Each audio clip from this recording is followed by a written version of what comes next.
Radha Madhava Kunja Bihari.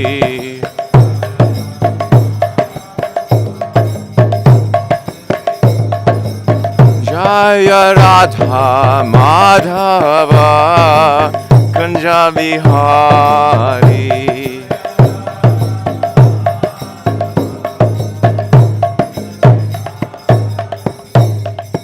Jai Om Vishnu Pad Brahmahamsa Parivrajagacharya Ashtotra Shita Shishimad His Divine Grace A.C. Bhaktivedanta Swami Srila Prabhupada Ki Jai.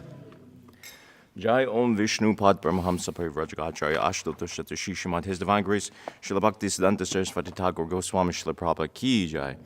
Ananta Koti Vaishnava Vrinda Ki Jai. Namacharya Srila Haridas Thakur Ki Jai.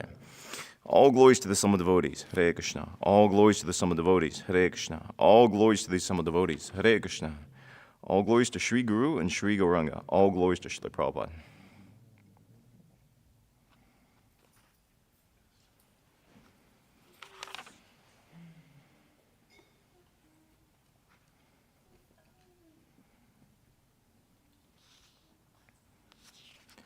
Om Namo Bhagavate Vasudevaya. Om Namo Bhagavate Vasudevaya. Om Namo Bhagavate Vasudevaya. Reading from Srimad Bhagavatam, Canto 3, Chapter 4, Text number 30. Asmal lokad uparate mai jnanam mad ashrayam arhati udhava evadha samprati atmavatam varaha asmalokaduparate mai jnanam madashrayam arhati udhava evadha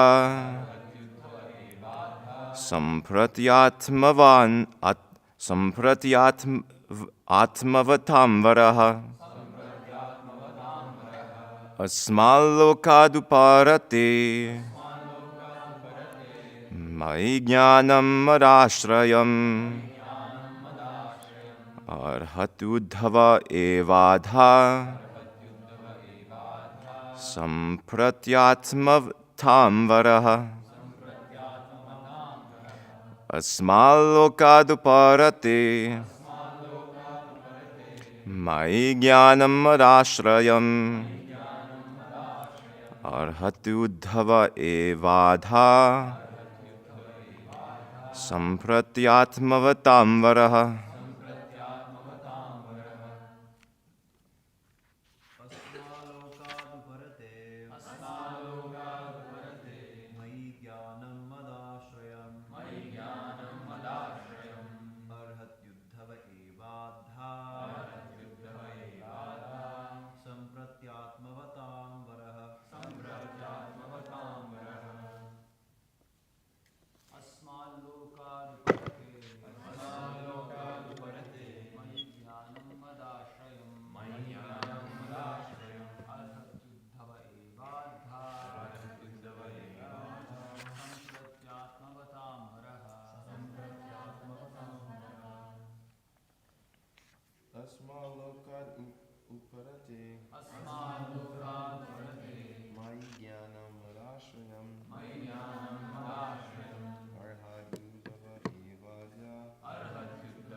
Sampratyatmavatam varaha.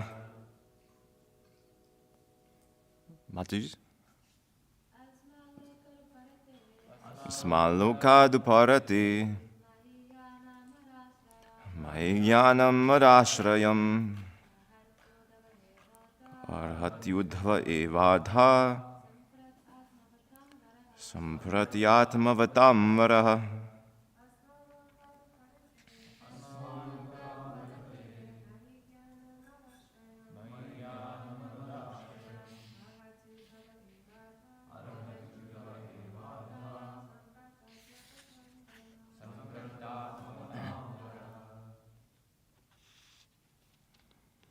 Asmat, from this universe. Lokat, earth. Uparati, having disappeared. Mai, of myself. Jnanam, knowledge. Mat ashrayam, concerning myself. Arhati, deserves. Udhavaha, udhava. Eva, certainly. Adha, directly. Samprati, at the present moment. Atmavatam, of the devotees. Varaha, foremost. Translation and purport by His Divine Grace A.C. Bhaktivedanta Swami Srila Prabhupada Ki Jai. Now I shall leave the vision of this mundane world, and I see that Uddhava, the foremost of my devotees, is the only one who can be directly entrusted with his knowledge. Purport. Jnanam mad ashrayam is significant in this verse. Transcendental knowledge has three departmental divisions, namely knowledge of impersonal Brahman, knowledge of the all-pervading Supersoul, and knowledge of the personality of Godhead. Out of the three, transcendental knowledge of the personality of Godhead has special significance and is known as Bhagavat Tattva Vijnana, specific knowledge of the personality of Godhead. This specific knowledge is realized by pure devotional service and no other means. Bhagavad Gita 18:55 confirms this. Bhaktya mam abhijanati yavan yashtasmi tattvadaha. Only persons engaged in devotional service can factually know the transcendental position of the Lord. Uddhava was considered to be the best among all the devotees of the time, and therefore he was directly instructed by the Lord's grace, so that people might take advantage of Uddhava's knowledge after the disappearance of the Lord from the vision of the world. This is one of the reasons why Uddhava was advised to go to Badrika Ashrama, where the Lord is personally represented by the Narayan deity. One who is transcendently advanced can gain direct inspiration from the temple deity, and thus a devotee of the Lord always takes shelter of a recognized temple of the Lord in order to make tangible advancement in transcendental knowledge by the grace of the Lord. Om Ajnanatimirandasya Gananjana Shalakya Chakshur Unmilitam Yena Tasmai Shri Gurave Namaha Shri Chaitanya Manobishtam Stapitam Yena Bhutali Swayam Rupakata Mayam Dadati Swapadantikam Vandeham Shri Guru Shri Taparakamalam Shri Gurun Vaishnavamshta Shri Rupam Sagrajatam Sahagana Rakanatam Vitam Tam Jijivam Sadvaitam Savadutam Parijanasahitam Krishna Chaitanya Devam Shri Radha Krishna Padan Sahagana Lalita Shri Vishakan Vitamshta He Krishna Karuna Sindhu Dinabandhu Jagatpati Gopisha Gopika Kanta Radha Kanta Namostute Tapta Kanchana Gaurangi Radhi Vrindavaneshwari Vrishabhanu Sute Devi Pranama Mahare Piri Vansha Kapatu Vishta Kripasanupi Visha Petitanam Pavane Pyo Vaishnavi Pyo Namo Namaha Namo Om Vishnu Padaya Krishna Prishna Shrimati Bhaktivedanta Swami Iti Namane Namo Om Vishnu Padaya Krishna Prishna Shrimati Bhaktivedanta Swami Iti Namane Namaste Saraswati Devi Gauravani Pracharane Nirvishesha Shunivani Paschatya Deshatarane Vutir Mahadviri Mafpura Before Nirmaya Shiti Admusha Bodashaha Bhakti Gunan Shudasha Shodashatmaka Solanga Shishta Bhagavan Vashamsi Me.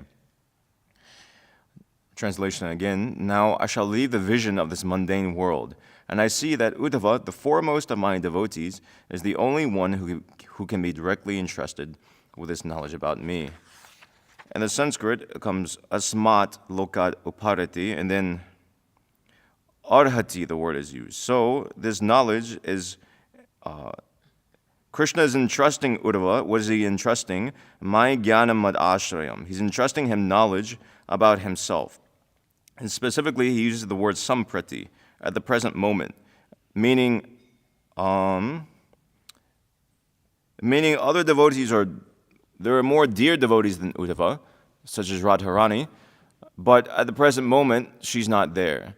Or it can be taken something like that, because he's the most dear of the devotees at the present moment, not seeing anybody else qualified for the knowledge, or not seeing anybody else more advanced than Uddhava at the time, at the present moment. Krishna is speaking this knowledge to Uddhava. So he's speaking this knowledge, jnanam mad ashrayam, transcendental knowledge about himself. Prabhupada, he says in the purport, transcendental knowledge has three departmental divisions, namely knowledge of impersonal Brahman, which means Krishna's glaring effulgence, the impersonal aspect of the Supreme, knowledge of the all-pervading Supersoul, and knowledge of the personality of Godhead. In the Bhagavatam elsewhere, in the first canto, it said, Vadanti tattva vedyas tattvam yajnanamadvanyam prameti paramatmeti bhagavan iti shabdyate. Krishna is realized in three different phases. The absolute truth is realized in three different phases. First phase is the impersonal Brahman, which some even, if you don't have transcendental knowledge, you can still get a glimpse of just by your own meditational efforts. You see, Mayavadis, they tried to realize the impersonal Brahman by different means. There's different forms of Mayavadis. Generally, we say Mayavadi means Dvaitavad. But there's Mayavadis, there's impersonalists of all different varieties. So some try to do so by studying Vedanta. Some try to do so through means of Jnana Yoga. There are different means. Some do so by meditation upon the universal form of the Lord. Jnana Yagyena. Jnana Yagyena Chapyanye Jantu Mam Upasite Pritakvina Etakvrina Bahado Vishvato Mukam. Some see, some perceive, what is that? They can perceive within diversity unity, and others perceive diversity within unity, and others they worship the universal form. So there's different sorts of impersonalists. Aside from the Mayavadis, they ultimately attain Krishna too. Generally, only four people take the Krishna consciousness. The four pious types of people, those who are taking the Krishna consciousness out of some sort of distress, approaching Krishna for fulfillment of some sort of desire, etc., like this. But there's others. Impersonalists don't necessarily, of course, there's the men of knowledge as well. But the men of knowledge already has, or seeking after knowledge. And there are others lower than these, impersonalists, who also approach Krishna consciousness, even though they do so directly. And then knowledge of the super soul, the Paramatma within the heart. There's different philosophers regarding this. Generally, yogis, we say, the means of realization of Brahman is generally Jnana Yoga. The means of realization of Paramatma generally is, again, there's different things, but generally we take it as Ashtanga Yoga.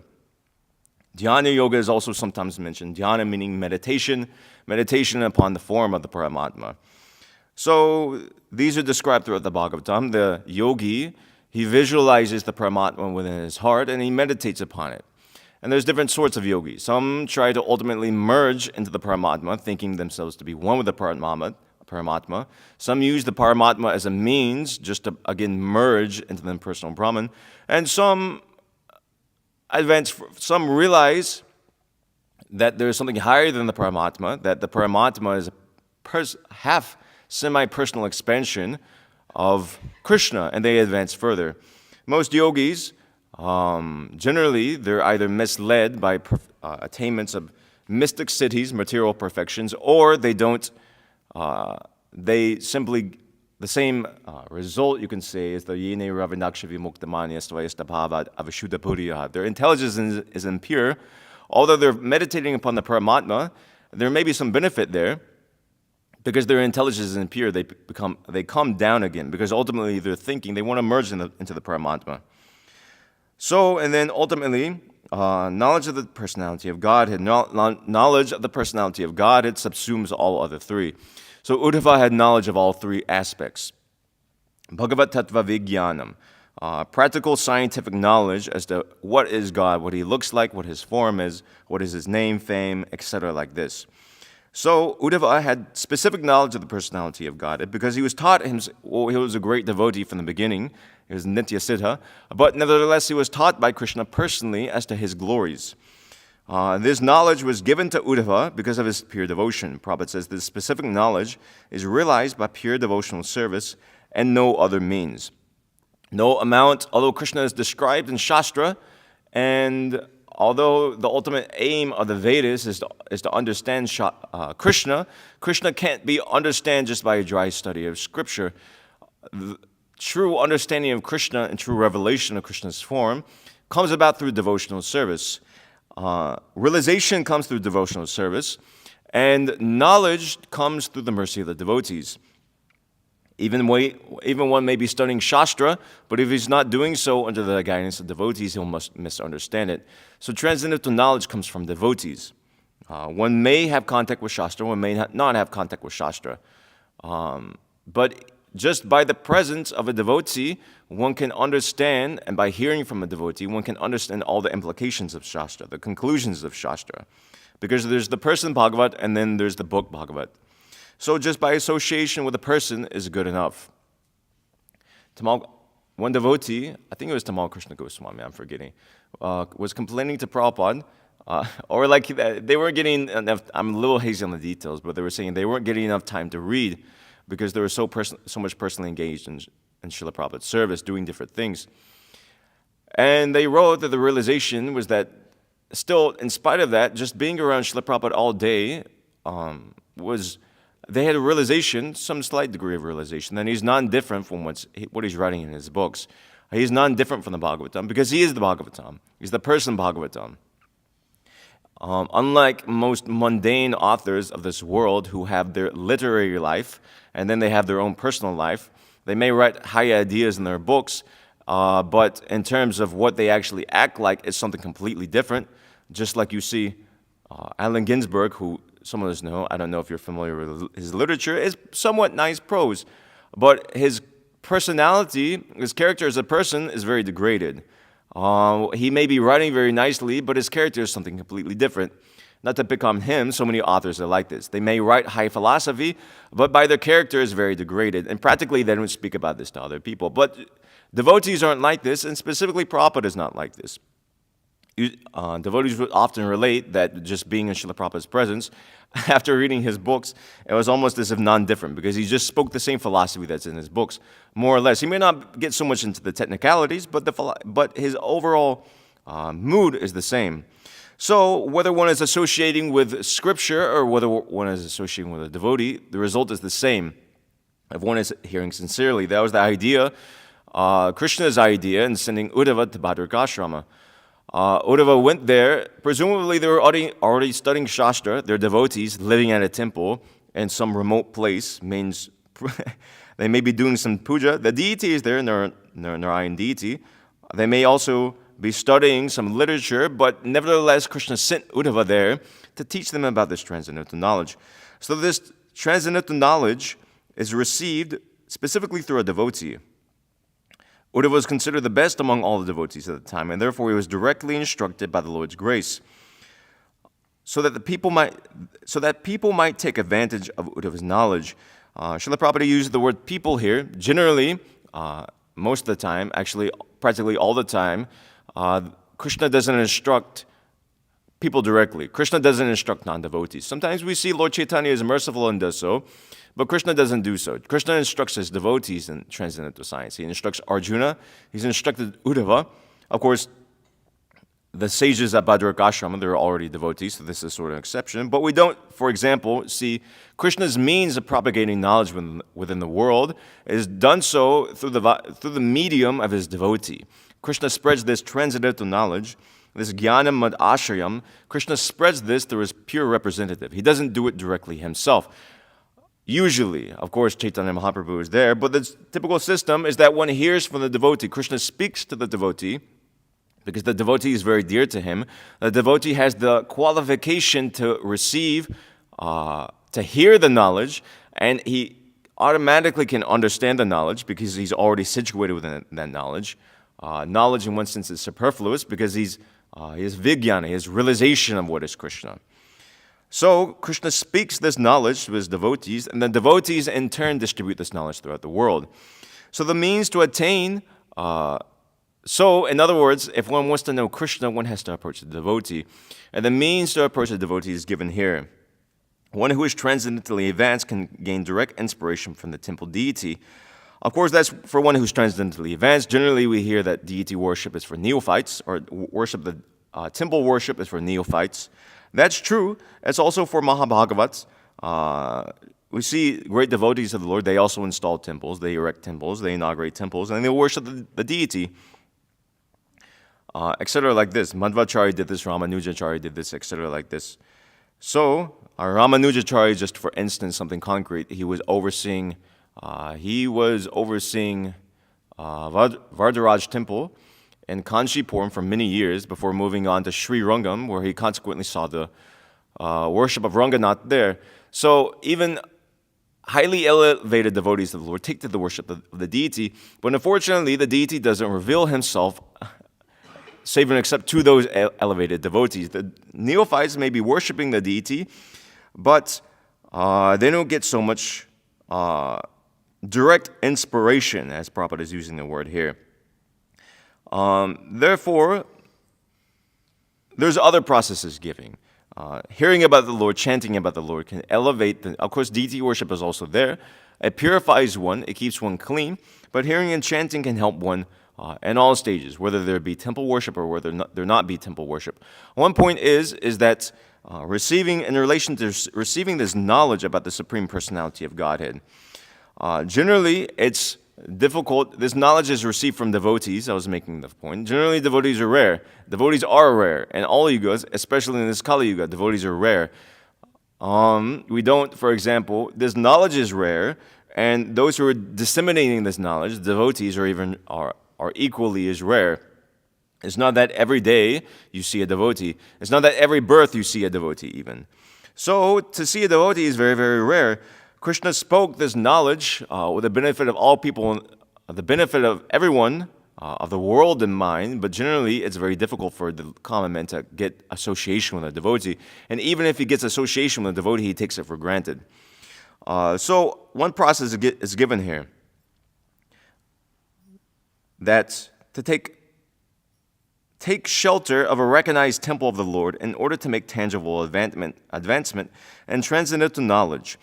Because within a temple, the devotees are there. If you go to a temple, the devotees are there. And you can hear the purpose of a temple is, of course, the deity is there, the deity worship is going on there, but the devotees are also there. And the main purpose of a temple, as I made previously, is not just the deity worship. Of course, that's one of the main purposes, but also for hearing about Krishna, etc., like this, and discussing with the devotees. Getting, just as the purpose of a tirtha is not for taking a bath in, so similarly too, the purpose of a temple isn't just for coming and seeing the deity there. The purpose of a temple is going there and getting an association of the saintly devotees there, and principally getting knowledge from them. Otherwise, just seeing the deity is beneficial, but it doesn't give this, direct inspiration that is needed for the conditioned soul to make advancement in Krishna consciousness. So for those who come to the temple, automatically the devotees, being merciful by nature, automatically they instruct others who come to the temple. They give them knowledge, even if they're looking for that knowledge or not. Somebody may come to the temple simply for darshan of the deity, or whatever, so many things. Darshan of the deity, looking for material blessings, looking for etc., this, that, for some sort of puja to be done. But the devotees instruct them in factual knowledge. So, although the association of devotees is rare, for those who come to a temple, especially, they can reap the benefits of association with the devotees, because they're in an environment conducive for devotional service, and they're putting themselves in a situation where they can hear from devotees. This is one of the reasons Uddhava went to Bhadraka-ashrama. We see Bhadraka-ashrama, for instance, is a temple, it's an isolated temple. Normally, it would be very difficult to find, even at that time, just a devotee running amok, to find Uddhava on the common road, but he was residing there within Bhadraka-ashrama. Already, many sages were residing there within Bhadraka-ashram, and so Uddhava went there as if almost like a crown jewel atop of those sages. Uddhava is an incredibly confidential devotee of the Lord. We hear descriptions of Uddhava and Dwarka. In Brihad Bhagavatamrita, there's one description there given that Ugrasena Maharaj is ruling, and immediately beside him is Krishna, Vasudeva Krishna. Ugrasena Maharaj's throne is a little bit in the front, and Krishna is but obviously Krishna is the center of attention, and all of Ugrasena's retinue is there. Satyaki, etc., his ministers like this. So there was some ordinance or something, there was some announcement that everybody should leave the hall. There was to be a private meeting. So everybody left this assembly hall, except for Uddhava, who was present, who thought that this instruction didn't apply to him. Because he's so dear to Krishna. It's just like, when you're very dear to somebody, just like a husband is very dear to the wife, there's nothing hidden from the two. So similarly, there's nothing hidden between Krishna and his pure devotee. And among pure devotees, Uddhava is in an extremely elevated position. So Krishna spoke this transcendental knowledge to Uddhava for this reason.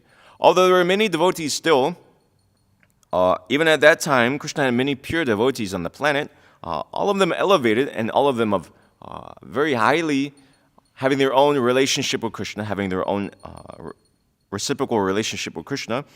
Nevertheless, Krishna chose Uddhava at the time because he could perceive this, or he was feeling like that. This is my most confidential devotee that I'm seeing at the time.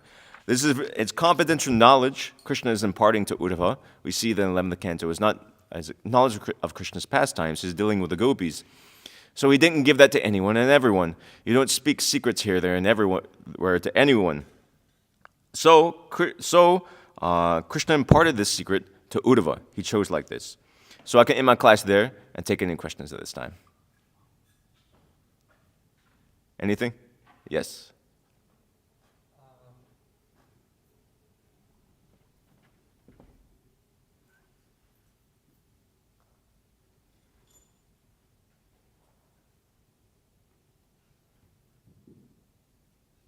I had two questions. Mm-hmm. So one of them was regarding the speculative study of the Vedas that is not in itself sufficient to like understand Krishna.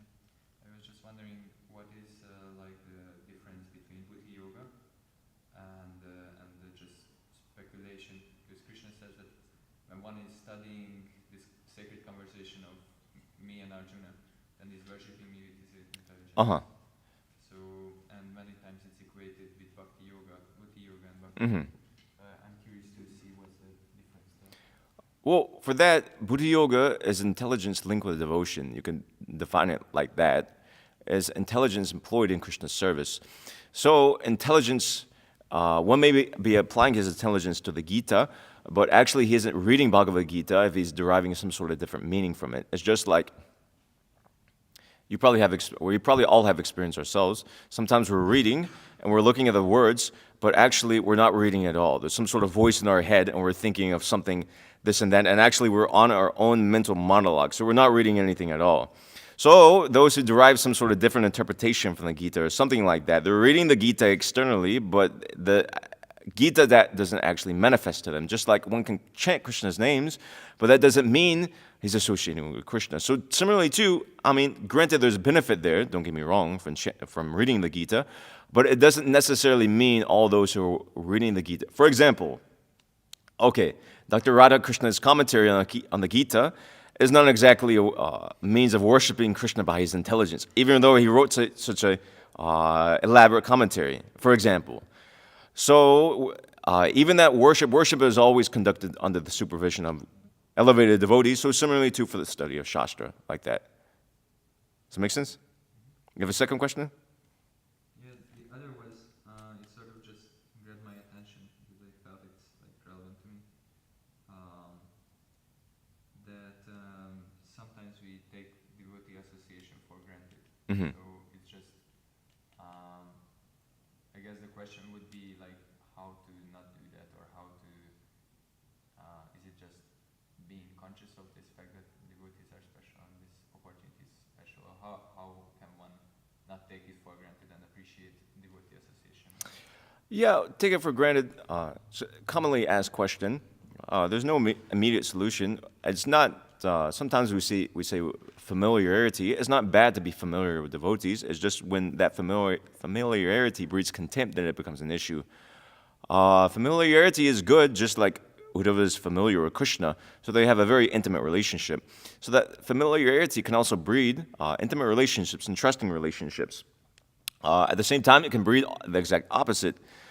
So in terms of how to treat the situation, how to avoid taking it for granted, in other words, well, there's two processes. One is just being conscious. Of course, we're not always conscious of the reality that devotees belong to Krishna. We may speak like that in the Bhagavatam class, but practically, when it comes to day-to-day interactions, it's hard to have that consciousness. So at least having the consciousness of avoiding offenses to devotees, which is more, you could say, at least for myself, more practical to do when a devotee becomes we may have exchanges with devotees, or not exchanges, but we may have heated words with devotees like that, and there may be reasonable situations for that, but we shouldn't place ourselves into a situation where we're becoming, offending a devotee, etc., like this. So that's one thing to be careful of. It's difficult making a juggling act like that. Another thing just escaped my mind. I had a second point, but I forgot. So if it comes to me, I'll tell you. Is that okay? Yeah, I mean, what to do? You can reflect after the fact, even if you have, you could reflect periodically on your dealings with devotees, how you're acting, and try to rectify it. It's quite hard to rectify one's character, actually. We speak of this, but actually, in one sense, we can rectify our character. In another sense, some things are a little more difficult to rectify. Some devotees have incompatible personalities. It's a reality. So, how to behave in such a situation, how to adjust to certain devotees who are just incompatible with. Well, you could adjust to whatever extent you can adjust, and to that extent you can't adjust, you can try to be respectful towards them. It's an intricate subject matter, but overall, at the essence, the main thing is just avoiding offenses to devotees. We should be respectful towards all devotees, on one level or another, depending on the intimacy with the devotee. But definitely we shouldn't go as far, even to those who we're close with, which is more possible than others, to being disrespectful or offensive towards the devotees. And that can manifest even if we're not conscious of it, therefore reflection is required. You can speak harsh words to a devotee unknowingly, and that devotee may feel bad about that. And consequently, will lose taste in Krishna consciousness for such activities. So so that reflection is required, and also input from other devotees, and just speaking to devotees from time to time, etc., like that. So some practical things that came to mind. Is that okay? Okay, anything else? Yes. I